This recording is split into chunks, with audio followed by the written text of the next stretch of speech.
Good morning, students. How are you? I hope so. You are fine at your home. Today we start preposition. Chapter जो हमारा topic है वो हम start करेंगे preposition. So let's start. Preposition. What is preposition? Preposition होते क्या है? कहाँ यूज होता है? इसको क्या कहते हैं? अब आपको मैं एक preposition बताती हूँ. वैसे preposition जैसे हम लोग हिंदी में पढ़ते हैं ना, अव्यय सूचक, उन्हें preposition कहते हैं. तो जो अव्यय आप लोग लगाते हो हिंदी में, वो क्यों लगाते हो? सेंटेंस को जोड़ने के लिए, है ना. तो यहाँ पे भी जो prepositions होते हैं वो सेंटेंस को एक क्या देते हैं? दिशा देते हैं, उन्हें जोड़ने का काम करते हैं. लेकिन preposition में कैसे जो preposition होते हैं उनका प्रॉपर यूज होना चाहिए, उनके प्लेस पे प्रॉपर यूज होना चाहिए. तो देखते हैं preposition होते क्या. अब preposition is a word placed before a noun or pronoun to show in what relation the person or thing denoted by it stands in regard to something else. मतलब कि जो prepositions होते हैं वो नाउन और प्रोनाउन से पहले लगाए जाते हैं, और इन जो वर्ड इनका नाउन और प्रोनाउन से पहले लगकर ये क्या करते हैं? उनका रिलेशन और उनका क्या आपस में संबंध है उसको शो करते हैं. तो प्रीपोजिशन जो प्री शब्द है प्रीपोजिशन में देखिए दो शब्दों से मिलकर बना होता है, एक तो प्री और एक होता है पोजिशन, प्रीपोजिशन. ठीक है. तो प्री शब्द जो होता है, ये जो प्री शब्द लिखा है मैंने, इसका अर्थ होता है पहले, है ना. और पोजीशन मतलब स्थिति, उसकी स्थिति पहले, पहले की स्थिति, है ना. तो ये जब दोनों शब्द जोड़ते हैं तो मिलकर ही जब दोनों शब्द जोड़ेंगे तो ये मिलकर बनेगा प्रीपोजिशन. प्रीपोजिशन मतलब स्थिति, पहले स्थिति, मतलब कि इनका संबंध, मतलब इनको अव्यय शब्द कह सकते हैं. आपकी ये वाक्यों को जोड़ते हैं, संबंध बताते हैं, उनका रिलेशन बताते हैं. तो चलिए हम लोग पहले प्रीपोजिशन कहाँ कहाँ यूज होता है उसको देखते हैं. प्रीपोजिशन का यूज हमेशा जो होता है वो कहाँ कहाँ होता है? टाइम में होता है. ठीक है. Place, position, direction, other context. तो देखिए यहाँ पे फर्स्ट मैंने बताया है, यहाँ पे जो टाइम में होता है, टाइम हम शो करते हैं समय, है ना, समय के लिए होता है. और प्लेस या पोजीशन, कौन से स्थान पर है, कौन से पोजीशन पे है, उनकी स्थिति क्या है. डायरेक्शन, दिशा, कौन सी दिशा में है. और जो विभिन्न जो अन्य संदर्भों में इसका प्रयोग होता है. तो इनमें उस शब्द का संबंध बताया जाता है जिसमें पहले क्या होता है, इसका संबंध बताने के लिए इसका पहले प्रयोग किया जाता है, उनके आपस में संबंध बताने के लिए प्रयोग किया जाता है. तो वे, अब इसकी मैं एक बार फिर से समझाती हूँ. वे शब्द जो संज्ञा या सर्वनाम से पहले लगकर अन्य संज्ञा यानी दूसरी संज्ञा या सर्वनाम को से प्रकट करें उसे प्रीपोजिशंस कहते हैं. प्रीपोजिशंस का यूज हम लोग जो इम्पोर्टेंट प्रीपोजिशंस होते हैं मोस्टली हम लोग जो देखते हैं वो होते हैं इन, ऑन, अंडर, ओवर, बिटवीन, है ना, और बिफोर, बिसाइड, है ना, अमंग. तो ये बहुत सारे जो हैं हम लोग इनको डिटेल में पढ़ेंगे.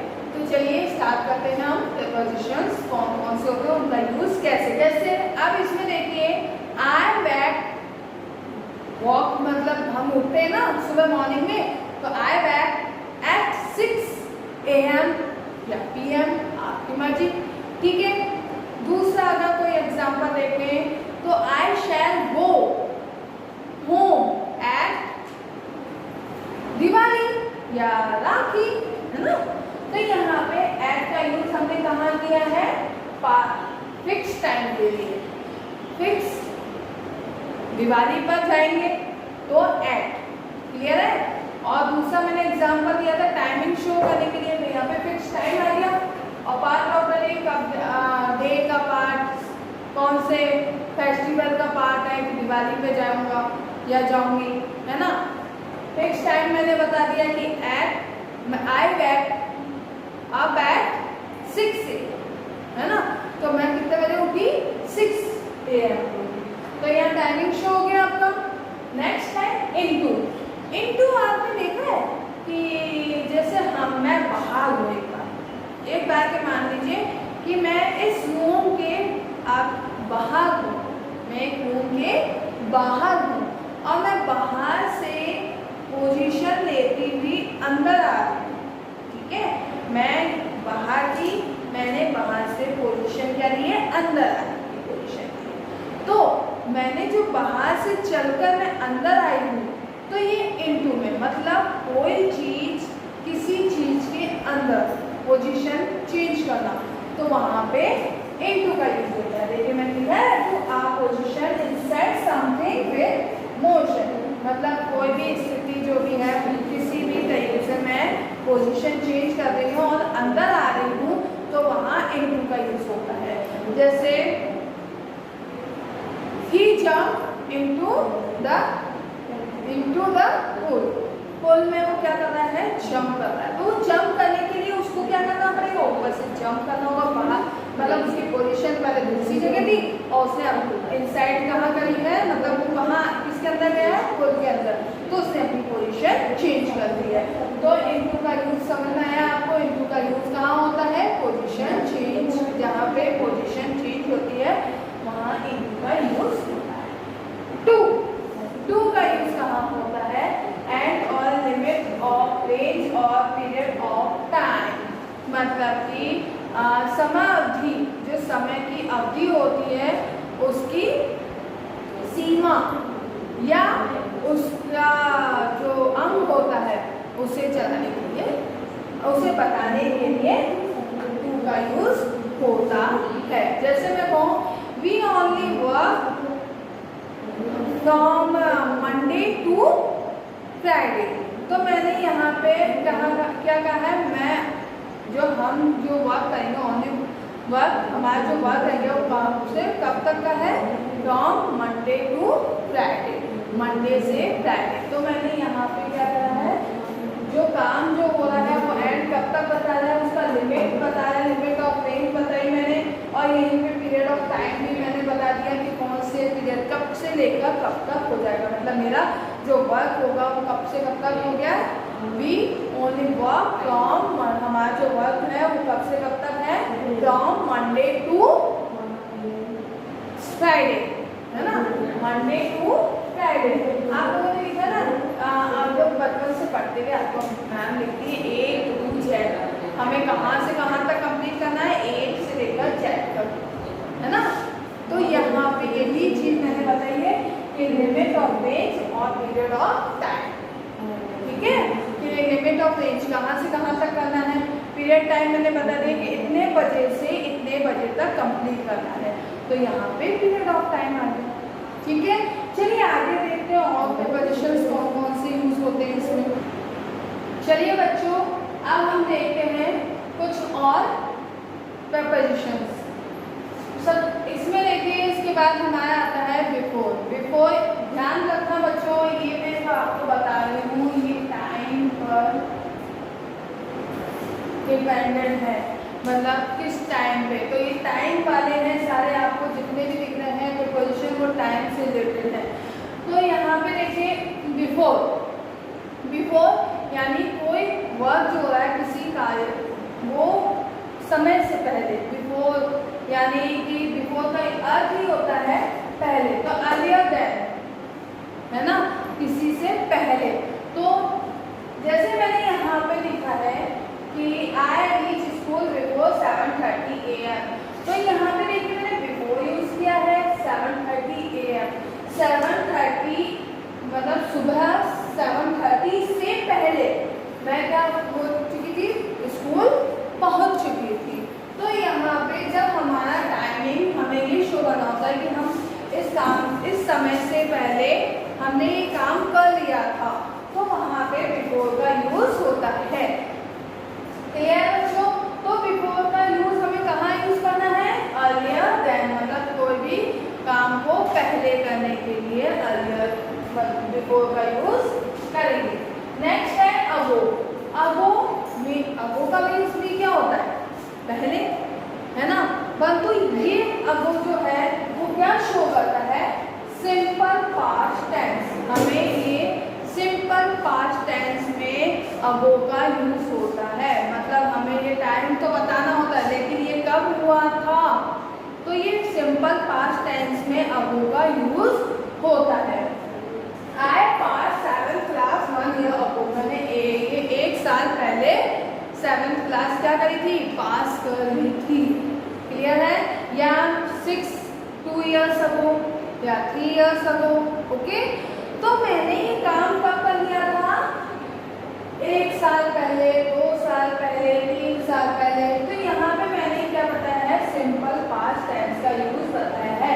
यहाँ तो देखिए बिफोर का यूज तो मैंने तब बताया है कि वो टाइमिंग निश्चित बताई है कि इस समय से पहले कर लिया था, और यहाँ पे मैंने 2 साल पहले, 3 साल पहले ये चीज मैंने कंप्लीट कर ली, लॉन्ग पीरियड शो कर दिया। क्लियर है? नेक्स्ट है बाय। बाय का यूज नॉट लेटर, ना ही बाद में, than the time mention, not later than the time mention. The meeting will end by 5 PM। जो मीटिंग थी वो कितने बजे खत्म होगी? Bye 5 PM। तो बाय का प्रयोग हमेशा ध्यान रखना है कि समय के बाद नहीं, मतलब जो समय दिया गया है उस समय के बाद नहीं के अर्थ में होता है, मतलब इस समय के बाद नहीं होगी। ठीक है, तो जो ये मैंने दिया है the meeting will end by 5 PM। Clear है? बाय का यूज किसी साधन के लिए भी करते हैं, लेकिन यहाँ पे हम टाइम पढ़ना है तो टाइम का यहाँ पे जो हुआ है वो ये मेंशन किया है बाय 5 PM। 5 PM के बाद मीटिंग क्या होगी? एंड हो जाएगी, मतलब इसके बाद मीटिंग नहीं होगी। क्लियर है? नेक्स्ट है फॉर। फॉर का यूज टाइम पीरियड में वो किया जाता है। टाइम पीरियड में मतलब I read English for 2 hours daily. आप लोगों ने पढ़ाया था, मैंने टेंस में भी फॉर सिंस का यूज सेम वही है। इसको इतना डीपली समझाने की मुझे जहाँ तक जरूरत नहीं है। अगर आपने टेंस समझे हैं तो ये बहुत क्लियरली समझ चुके होंगे। चलिए, सिंस का यूज भी वही है, एक बार मैं और पढ़ के बता देती हूँ। सिंस का यूज पॉइंट ऑफ टाइम के लिए होता है। ये टाइम पीरियड शो कर रहा है 2 hours डेली, 2 घंटे रोजाना पढ़ता हूँ, फिक्स टाइम नहीं है। लेकिन सिंस का use point of time, time को पॉइंट करते हुए बताता है कि I have been reading English stories since 10 AM। तो यहाँ पे देखिए सिंस और 10 AM फिक्स टाइम दे दिया है, तो यहाँ पे हमने सिंस का यूज किया है। नेक्स्ट है टाइम में टिल और अनटिल। आपके बच्चों टिल और अनटिल मोस्टली बच्चों एग्जाम में भी आ जाते हैं। टिल और अनटिल का यूज होता है up to the time, time को अपडेट करने के लिए और इवेंट मेंशन करने के लिए। The temple is open till until 10 PM। जो टाइम बताया है इसका अप टू द टाइम मतलब कि समय या घटना होने तक, ये समय होने तक या ये घटना होने तक। तो ये जो द टेम्पल कब तक ओपन रहेगा? 10 बजे तक ओपन रहेगा, मतलब ये 10 बजे तक ही खुला रहेगा टेम्पल, उसके बाद बंद हो जाएगा। तो यहाँ पे तक किसी चीज को हम जब शो करते हैं कि ये इतने बजे तक ही रहेगा, तो वहाँ पे टिल और अनटिल का यूज होता है। क्लियर है बच्चों? आप देखिए एक बार फिर से मैं आपको रिमाइंड करवा देती हूँ वापस। बिफोर, अर्लियर देन, पहले समय के लिए। अब वो सिंपल पास्ट में, जो पास्ट में हो चुका है उसको शो करने के लिए बाय का यूज हमेशा टाइम मेंशन के लिए, ना ही ज़्यादा नहीं किया, मतलब इतने बजे तक हो जाएगा ये काम। ठीक है। फॉर का यूज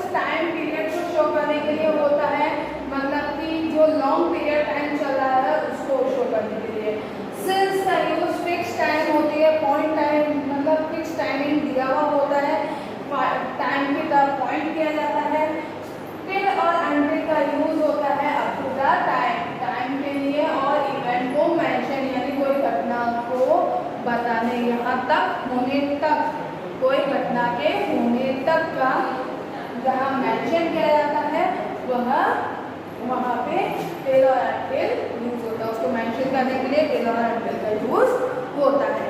तो चलो बच्चों, ये आप लोगों ने टाइमिंग पढ़ ली। अब इसके बाद हमने जो सेकंड पॉइंट लिया था वो हमारा क्या था, प्लेस, है ना, या प्लेस ही था, ठीक है। तो हम लोग चलिए टाइम को कंप्लीट कर दिया, अब हम प्लेस को कंप्लीट करते हैं। प्लेस में कौन कौन से प्रीपोजिशंस यूज होते हैं, क्लियर है? तो चलिए हम लोग प्लेस को आगे पढ़ेंगे। चलिए बच्चों, अब हम प्लेस और पोजीशन के बारे में पढ़ते हैं। पहले हमने टाइम को समझा, प्रीपोजिशंस में जो टाइम होता है। अब प्लेस और पोजीशन में कौन कौन से प्रीपोजिशंस होते हैं उनके बारे में भी हम एक बार देख लेते हैं। अबव, अबव का प्रयोग होता है हायर देन, यानी किसी से ऊंचा के अर्थ में इसका उपयोग किया जाता है। तो देखिए, जो मैंने हायर देन में the hills are above the field, तो द हिल्स जो है वो क्या है, फील्ड से ऊंचा, है ना, फील्ड से ऊंची है, मतलब तो यहाँ पे हिल्स जो है फील्ड से ऊंचे है, तो यहाँ पे ऊंचे के स्थान में अबव का प्रयोग किया गया है। तो यहाँ पे प्लेस यूज हुआ है। Of course on the other side of something, किसी के मतलब कि दूसरी साइड में होना, किसी चीज के दूसरी तरफ होना या दूसरी साइड पे अर्थ जब बताते हैं तो उसमें अबव का तो उसका यूज होता है। तो देखिए, जैसे मैंने एग्जांपल लिया, there is a bank right across the street, जो बैंक जो नदी है वो स्ट्रीट के मतलब कि गली के दूसरी किनारे पर है। तो यहाँ दूसरी साइड बता दी इसने, दूसरी तरफ है, राइट साइड में है, ठीक है। एट, तो यहाँ पे मैं आपको समझाया एक्रॉस का यूज कि दूसरी तरफ होना, मेरे अपोजिट होना, ठीक है। एट का यूज हम कहाँ यूज करते हैं, यूज टू से वेयर समबडी और समथिंग इज और वेयर समथिंग हैपेंस, ठीक। जैसे कोई हम लोग बताते हैं कि कोई कहीं पर है या कोई चीज वहाँ पर है, ठीक है, वहाँ पर हुई है, तो वहाँ पे एट का प्रयोग किया जाता है। यानी कि हम कहते हैं कोई व्यक्ति वस्तु कहाँ है, वहाँ पर है, या कोई घटना जो हुई है वो कहाँ घटित हुई है उसके बारे में। तो जहाँ हम ये चीज़ बताते हैं कि वो हम कहते हैं ना मोस्टली कि गेट पर कोई आया है ना, हम ये बोलते हैं, तो वो गेट पर कोई आया है, गेट के ऊपर चढ़ के नहीं आया है, गेट पर कोई खड़ा है, मतलब गेट के बाहर कोई आया है ना। तो हम उसका प्लेस बता रहे हैं कि कोई आया है, somebody, है ना। तो वहाँ पे हमने बोला, तो वहाँ पे क्या हुआ, एट का यूज करेंगे हम। तो यहाँ पे ये देखिए, मैंने एक एग्जांपल दिया है, I am standing at the gate, मैं कहाँ खड़ी हूँ, एट द गेट, ठीक है, क्लियर हुआ आपको। तो गेट के ऊपर ही खड़ी हूँ मैं, गेट के पास में, मतलब गेट पर ही खड़ी हूँ ना, गेट मेरे सामने है ना। तो हम तो मतलब वो गेट नहीं, हम लोग डोर के पास खड़े होते हैं, तो बाहर ही खड़े होते हैं हम लोग मोस्टली। ऐसा तो नहीं है कि जब तक परमिशन नहीं लेते तब तक अंदर आ जाए, है ना। तो वही है, गेट पर कोई आया है, मम्मी को बोलते हैं ना, मम्मी कोई आया है गेट पर, है ना। तो वही चीज आई है। तो यहाँ जो एट है वो प्लेस का यहाँ यूज हुआ है, एट का यूज प्लेस के स्थान पे यूज हुआ है, किसी को बताने या कोई घटना कहाँ पर घटित हुई है या कोई कहाँ पर आया है उसके बारे में, कहाँ पर है ना। तो उस चीज के लिए हम लोग एट का यूज करते हैं। नेक्स्ट है आपका ब्लो। ब्लो का यूज कहाँ होता है, ब्लो का प्रयोग हमेशा से नीचे के अर्थ में प्रयोग होता है। यानी एक अबव आपने पढ़ा था कि किसी चीज से ऊंचा और किसी चीज से नीचे, है ना। तो वहाँ पे ब्लो का यूज होता है। लोअर देन, मैंने यहाँ बताया था हायर देन, और यहाँ पे है लोअर देन, किसी से नीचे होना। For example, the fields are below the hills. Above hills से तो फील्ड से तो ऊंचा क्या है, हिल्स, और हिल्स से नीचे फील्ड्स, है ना। तो यहाँ पे फील्ड हो गया, क्लियर है। बिसाइड, बिसाइड का यूज कहाँ होता है, मतलब कोई साइड में होना, है ना। बिसाइड, बिसाइड का प्रयोग कि बगल में कोई, मेरे यानी मेरे पास में कोई, साइड में होना, है ना, हमारे पास में होना। तो बिसाइड का यूज होता है बाय द साइड ऑफ, है ना, मेरे बगल में या साइड में होना। ठीक है, the student is standing beside the teacher, teacher के बगल में कौन खड़ा है? स्टूडेंट खड़ा है। ठीक है, तो हमारे पास में कोई बगल में ही होता है तो उसके लिए हम बिसाइड का यूज करते हैं कि मेरे घर के पास में बगल में मोहन का घर है। ठीक है, ऐसे कुछ भी आप बोल सकते हैं, टेम्पल है। क्लियर है? तो बिसाइड का यूज हम किसी के हमारे बगल में होने, मतलब हमारे पास में होने, बगल में होने के लिए बिसाइड का यूज करते हैं। By, by near somebody something, कोई पास में होना, नियर मतलब कि इसका प्रयोग कहाँ होता है? किसी व्यक्ति या वस्तु के समीप होना, बाय का यूज होता है। प्लेस, देख लीजिए सब में आपको प्लेस का ही प्रयोग बताया है। देखिए अबव में किसी प्लेस से नीचे होना, अक्रॉस किसी के क्रॉस दूसरी साइड में होना, एट गेट पर होना, वो भी प्लेस पे आ गया। बिलो किसी से नीचे होना, है ना, ये ऊंचा होना, ये नीचे होना। बिसाइड बगल में होना, पास में, समीप होना, बाय, है ना। तो near somebody something, my house is by the river, मेरे हाउस के पास समीप ही क्या है? रिवर है, नदी है। क्लियर है? तो यहाँ पे समीप बाय का यूज वो बाय से नहीं है कि हम किसी साधन से आते हैं या कोई by the bus, by the train, ये नहीं। प्लेस, जब हम प्लेस का यूज बता रही हूँ तो बाय का यूज प्लेस में किस तरीके से होता है? इस अर्थ में होता है कि किसी के समीप होना। क्लियर है? फ्रॉम, फ्रॉम का यूज कहाँ होता है? फ्रॉम किसी से, मतलब कि आपको अगर बताना होगा इसका उपयोग कहाँ होता है? किसी व्यक्ति का स्थान बताना, है ना, उसको बताने के लिए हमें कहाँ इसका यूज करना होता है? फ्रॉम। जैसे आप लोगों ने सुना होगा, आप कहाँ से हो? तो हम बोलते हैं from Kishangarh, from Ajmer, from Delhi. Clear है? तो हमने वो प्लेस का बताया है ना, तो प्लेस को डिस्क्राइब किया कि हम उस जगह से हैं। तो यहाँ पे वही फ्रॉम का यूज किस चीज़ के लिए होगा? समबडी पोजीशन, किस पोजीशन, कहाँ की पोजीशन से है। तो देखिए, you can see your school from here, तुम यहाँ से तुम्हारा स्कूल क्या कर सकते हो? देख सकते हो। You can see your school from here, यहाँ से तुम अपना स्कूल देख सकते हो। क्लियर है? तो फ्रॉम कहाँ से? प्लेस से। क्लियर है? ये आपको प्रीपोजिशन, प्लेस और पोजीशन के समझ में आए। अब आपको कुछ और 4-5 हैं जो मैं आपको आगे बताऊंगी।